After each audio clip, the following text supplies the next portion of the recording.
Burada deyir, burada reaksiyanı tərsinə verib. Deyir, etil spirti ilə turşu reaksiyaya girib mürəkkəb efir alınıb. Yazıram etil spirti C2H5OH. Üzərinə gəl turşu, bilmirəm turşunu. Alınır mürəkkəb efir. Üzərinə gəlinən uşaqlar su. Baxın bura. Bizə 9.2 spirt verib. Spirtin üstünə yazıram 9.2. Etil spirti özü neçə qramdır bilirsiniz? Emerin hesablasanız 46. Nə qədər mürəkkəb efir alınıb? 20.4. İndi fikir verin, bu mürəkkəb efirə x yazsanız aşağısına bilmirsiniz də neçədir? Tərəf-tərəfə tapa bilərsiniz də. Bura x ya da ki riyaziyyatdan bilirsiniz də bunu. Riyaziyyatda da bunun buna nisbəti, bunun buna. Buradan x-i tapın, görün x neçə eləyir. Görün mürəkkəb efir nə qədər eləyir. Əgər bir tənasüb qurarsınız da 9.2-yə 20.4 alınıbsa 46-ya nə qədər alınır x? Buradan tapın x uşağı var, zəhmətli olmasın.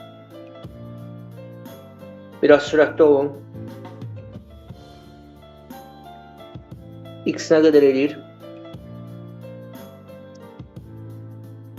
102. X eləyir 102. Nurlan deyir ki, x 102-dir. X elədi 102.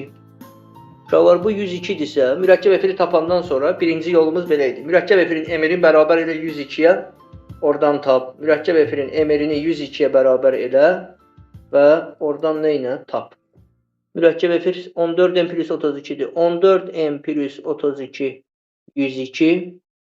14m bərabərdir 70. M bərabərdir 5. Deməli, mürəkkəb efirin 5 karbonu var. Əgər mürəkkəb efirin 5 karbonu varsa, spirtdə neçə karbon var uşaqlar? Spirt etil spirtidir. Spirtdə neçə karbon var? 2 karbon. Onda 5-dən 2 çıxanda turşuya neçə karbon? 3 karbon. Ya da bu yolu bəyənmirsənsə,